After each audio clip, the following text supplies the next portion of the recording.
नीलम ने बांधा मंजीत की कलाई पर friendship band.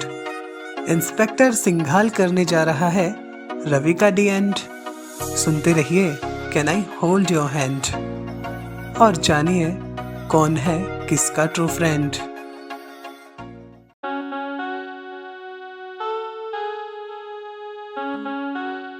Can I hold your hand, एक खूबसूरत एहसास, कोमल अग्रवाल की कलम से निकला उपन्यास। नमस्कार दोस्तों, मैं हूं कोमल अग्रवाल और आप सुन रहे हैं can I hold your hand, एक खूबसूरत एहसास का 76वां भाग। कहानी के पिछले भाग में आपने सुना कि नीलम मंजीत से शादी करने को राजी नहीं होती, जिससे आहत हो सूरज शादी की बात आगे न बढ़ाने का फैसला सुनाता है। सब माल रुट जाते हैं, पर वहाँ कुछ मनचले नीलम के साथ दुर्व्यवहार करने की कोशिश करते हैं, पर मंजीत आकर उन सब को मार भगाता है। दूसरी बुरी खबर यह आती है कि प्रभात की बाइक के ब्रेक नहीं लग पाते और उसका एक्सीडेंट हो जाता है। अब आगे आप यहाँ अकेली बैठी हैं और सब भीतर आपको खोज रहे हैं। अपने पीछे किसी की आवाज़ सुन नीलम ने पलट कर देखा। मंजीत उसे खोजता हुआ बाग में चला आया था। कुछ नहीं, बस यूं ही घूमने चली आई थी, नीलम ने जवाब में कहा। ठीक है, मैं सबको बता देता हूँ। मंजीत वापस लौटने लगा। पत्तों की सरसराहट सुन उसने पलट कर देखा। नीलम उसके पीछे चली आ रही थी।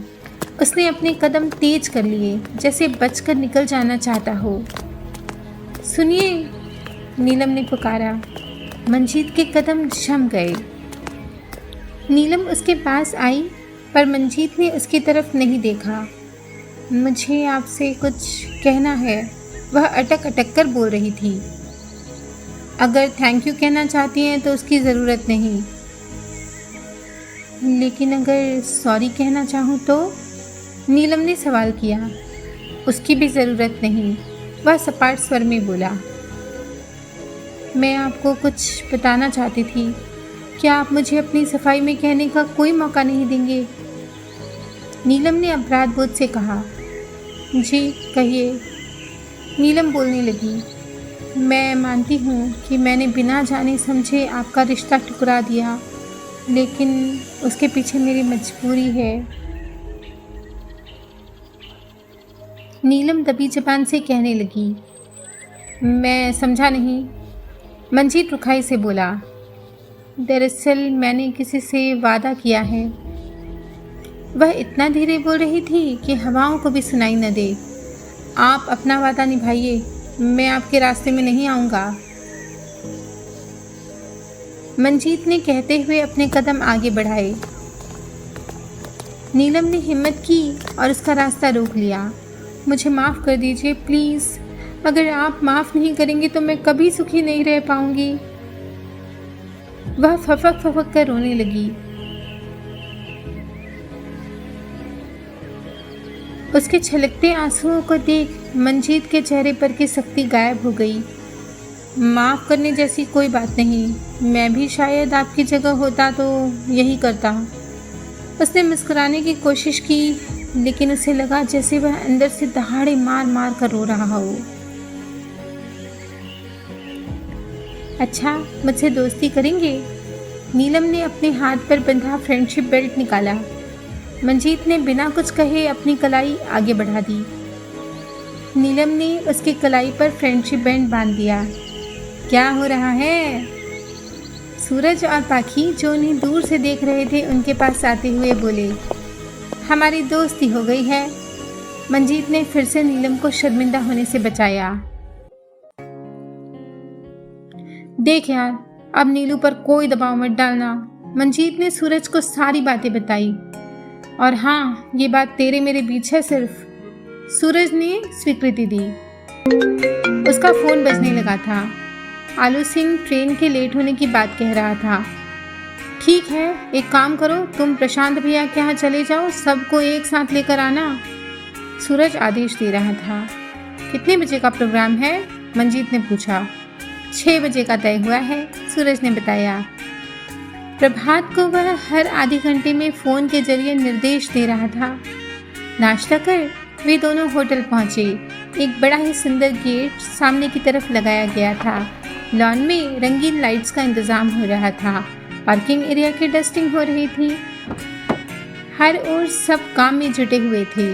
मंजीत को लेकर सूरज होटल के अंदर आया। मंजीत पहली बार मसूरी आया था। दिल्ली में उसका भी एक होटल था, मगर इतना शानदार नहीं था।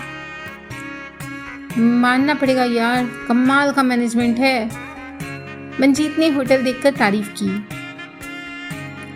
थैंक्स यार, अब की बार दिल्ली आऊँगा ना तो तेरे होटल का इंस्पेक्शन करूँगा पूरा। सूरज अभी अपने कैबिन में आकर मंजीत के साथ बैठा ही था कि रोज़ी आई। कॉफ़ी ले आओ सर? मंजीत ने पीछे पलट कर देखा। रोज़ी उसे पहचान खुश हो गई। अरे Manjeet sir, hi, nice to see you. Manjeet ने भी स्माइल दी। Same here miss Rosie. Rosie उन दोनों के लिए कॉफ़ी लेकर आई। अब दोनों कॉफ़ी पी रहे थे। प्रभात सूरज के बुलावे पर आया। अभी तक वह सूरज से बचता फिर रहा था। जैसे ही उसने कैबिन में प्रवेश किया, सूरज को जोर का झटका लगा। ये क्या हुआ? सूरज ने उसके बाएं हाथ पर प्लास्टर बंधा देखा और चिंतित हो पूछा। वो सूरज बाबू, एक छोटा सा एक्सीडेंट हो गया था कल।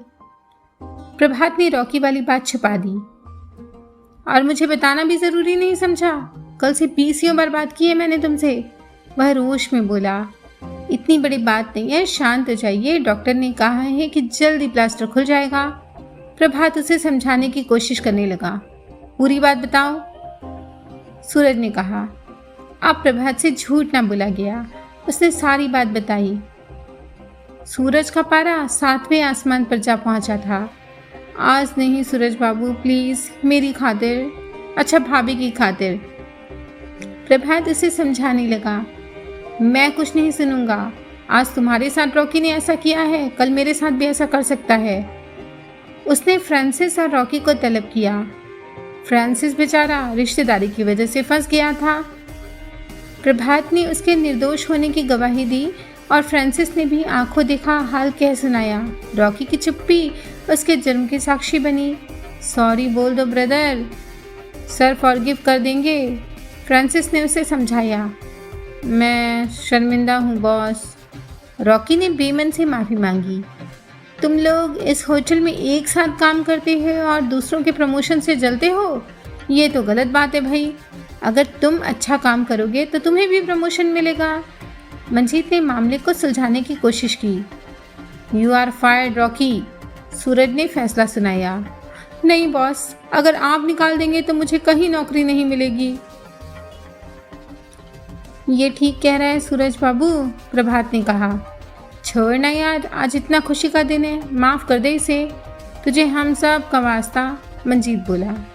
सूरज कुछ सोचता हुआ बोला, तुम दूसरों के प्रमोशन से जलते हो ना, इसलिए 1 मंथ के लिए तुम्हारा डिमोशन किया जाता है।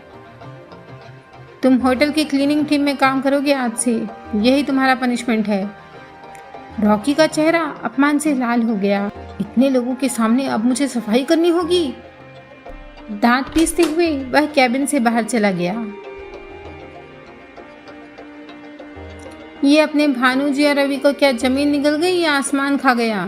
सूरज दोनों को लापता देख हैरान हुआ और प्रभात से पूछने लगा। भानु जी की फैमिली में कोई मेडिकल इमरजेंसी है, दोनों भाई वहीं गए हैं, कल वापस आएंगे। प्रभात ने रॉकी के द्वारा दी गई इन्फॉर्मेशन के आधार पर कहा। सब निखट्टू और कामचोर हैं, वह भुनभुनाने लगा। इन्हें ठंडा पिलाओ मिस रोजी, मंजीत ने रोजी से कहा। रोजी सचमुच ही जाकर कोल्ड ड्रिंक ले आई। सूरज यह देख हंसने लगा। इधर रॉकी धोने पोछने का काम कर रहा था, उधर सिंघाल ने रवि को रात अच्छी तरह धोया था। उसका बदन बुरी तरह दुख रहा था। साले ने खूब मरम्मत की है। एक और बैठा भानु बोला, वैसे मारा किस बात पर? मैंने उसे गाली दी थी तो किसी ने चुगली कर दी, उसे तो मैं ऐसा सबक सिखाऊंगा कि अपनी 7 पुश्तों को याद करेगा। रवि कराहते हुए बोला।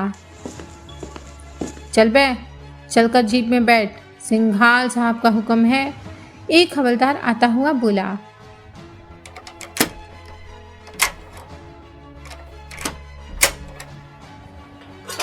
ये क्या हमें कोर्ट ले जाएगा? रवि ने पूछा।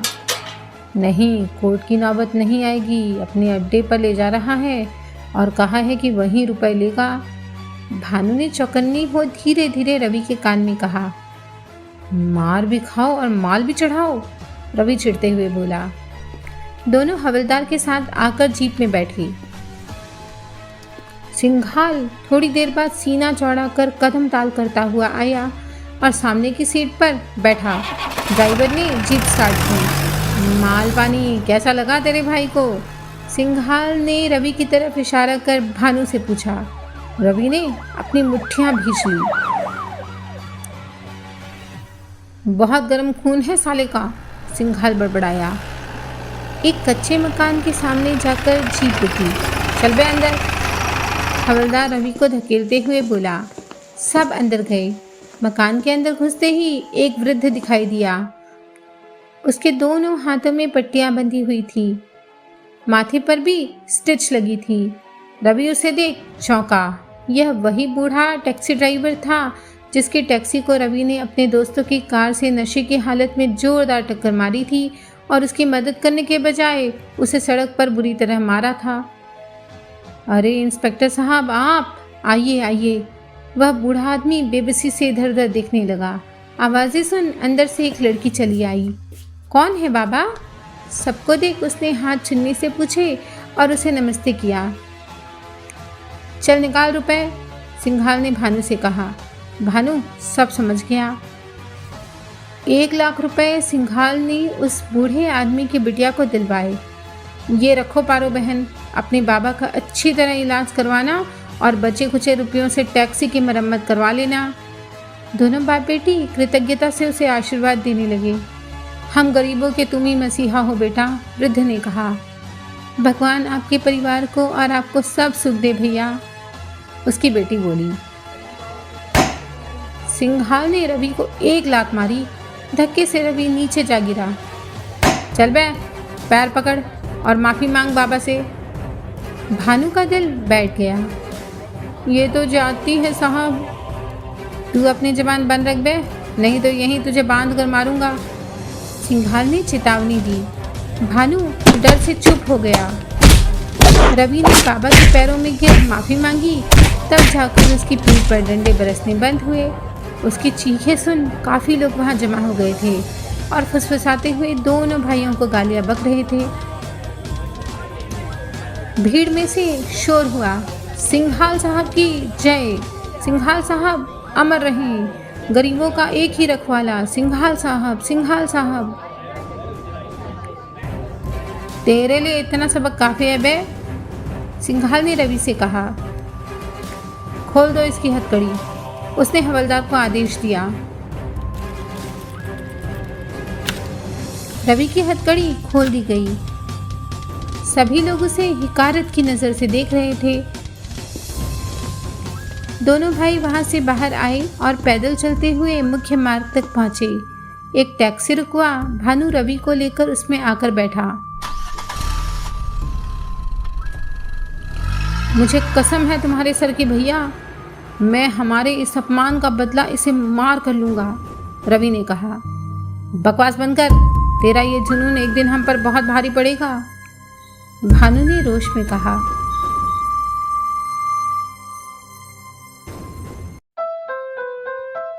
तो दोस्तों, वो सुना है ना आपने, बुरे काम का बुरा नतीजा। बिल्कुल वही हुआ है रॉकी और रवि के साथ। और जो बुरे काम करने वालों का साथ देते हैं उन्हें भी फल भुगतना ही पड़ता है। जैसे भानु को लगा 1 लाख का चूना, पर हम आपको चूना नहीं लगने देंगे, आप तो उड़ाएंगे दावत अप्सरा विंग की इनॉग्रेशन सेरेमनी में। और पता चलेगा उस सरप्राइज का जो सूरज देने वाला है पाखी को। मिलेंगे अगले भाग में। तब तक सुनते और सुनाते रहिए can I hold your hand, एक खूबसूरत एहसास। कोमल अग्रवाल की कलम से निकला उपन्यास।